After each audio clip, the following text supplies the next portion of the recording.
राधे राधे। मैं पंडित विकास कुमार व्यास पुनः आप सभी का हार्दिक स्वागत करता हूं।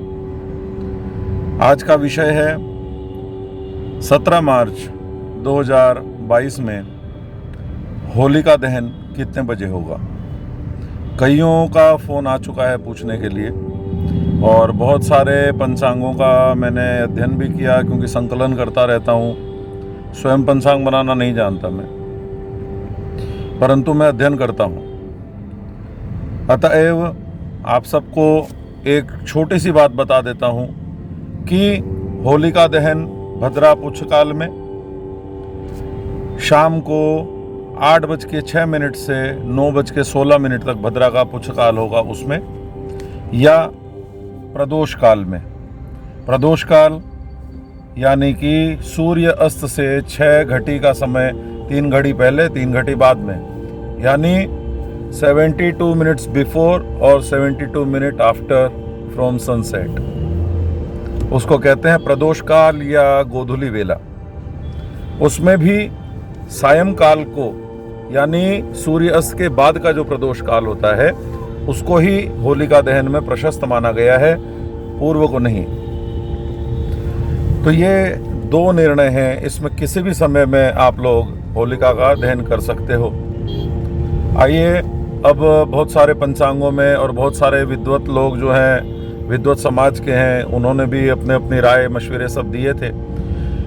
तो कईयों ने तो ये तक घोषणा की है कि रात्रि में भद्रोपरांत लिखा हुआ है, और एक दो उनका मैंने पोस्ट भी, स्टेटस और सब भी पढ़ा।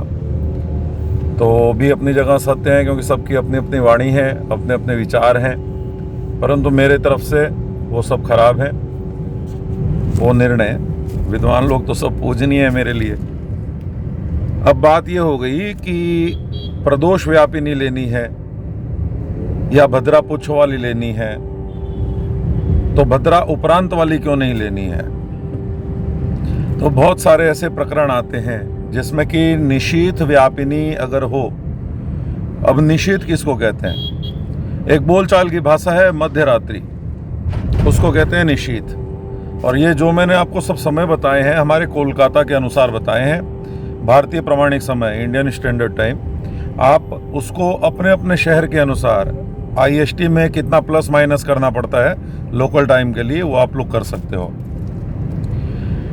और अब हमें वो देखना है कि ये निशीथ काल क्या होता है, क्योंकि निशीथांते अगर भद्रा है तो प्रदोषे होलिका दहन कार्यम व भद्रा पुच्छे होलिका दहन कार्यम लिखा है।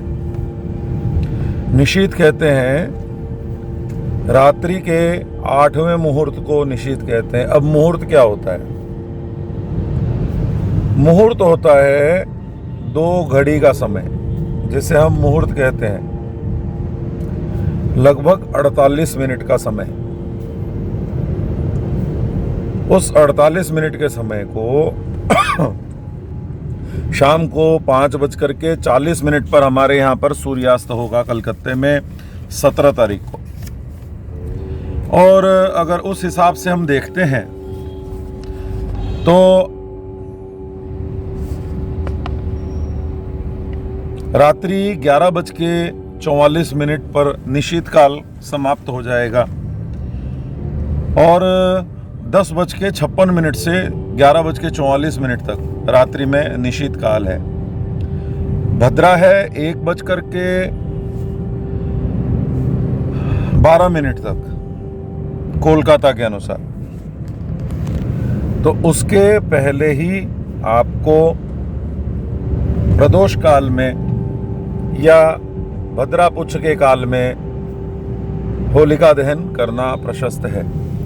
अब रहा कि कई जनों ने कहा कि भद्रा पुच्छ का विचार करें, तो जैसे कई बड़ों की संगत से या विद्वानों की सहमति से जो सीखने मिला था पहले बहुत, कि भद्रा जो पूर्णिमा को होती है उसके तीसरे प्रहर की अंतिम की 3 घटी को भद्रा पुच्छ कहा जाता है। और वैसे गणित के अनुसार हम चलते हैं तो भद्रा दिन में 1:31 से लग जाती है। अतएव शाम को 8:06 से लेकर के 9:16 तक का जो तृतीय प्रहर भद्रा का और 3 घटियां उसके लास्ट की अंतिम की बस्ती है, वो भद्रापुछ ज्योतिषीय अनुसार से है। और निर्णय सिंधु के अनुसार भद्रापुछ एकदम अंतिम को कहते हैं और भद्रा मुख को त्याज्य करके बताया गया है। तो भद्रा का मुख शुरू की 5 घड़ियों को ही बताया गया है केवल। बहुत अच्छे से सुनिएगा, निर्णय सिंधु में भद्रा मुख जिसको त्याज्य करने को कहा है, वो शुरू की 5 घटी को त्याज्य करने कहा है। उसके बाद एक घड़ी कंठ की होती है। तो ये दोनों घटियां अगर त्याग देते हैं तो भी प्रदोष काल में आप होलिका दहन कर सकते हैं, प्रशस्त है। और होलिका दहन प्रदोष काल में ही होना चाहिए। इसके उपरांत भी अगर किसी को आशंका हो, शंका हो, जिज्ञासा हो तो आप सब विद्वान लोगों से बात करिए। वो जिस प्रकार से आपको बताते हैं बिल्कुल बिना अव्यभिचार के हिसाब से उनकी बात को ग्राह्य करके आप अपने क्षेत्र में होलिका का दहन करें। और होलिका दहन सबके लिए मंगलमय हो। होली का उत्सव हम सबके जीवन में सदाबहार रंग लाए और सदैव हम सबका मार्ग प्रशस्त हो। इसी शुभ कामना के साथ मैं दिव्य मार्गदर्शन की ओर से पंडित विकास कुमार व्यास अपने अनुज पंडित विजय कृष्ण व्यास के साथ आप सभी को फिर से ये कहता हूँ कि होलिका दहन का काल प्रदोष काल या भद्रापुछ काल, और अगर निर्णय सिंधु के मतानुसार देखें तो भद्रा के मुख को अगर छोड़ करके और कंठ को छोड़ करके करते हैं तो भी प्रदोष काल प्रशस्त है। आप सूर्यास्त के बाद के 3 घटी को यानी 72 मिनट्स को ले सकते हो। सभी को अग्रिम होलिकोत्सव की बहुत बहुत बधाई हो। राधे राधे।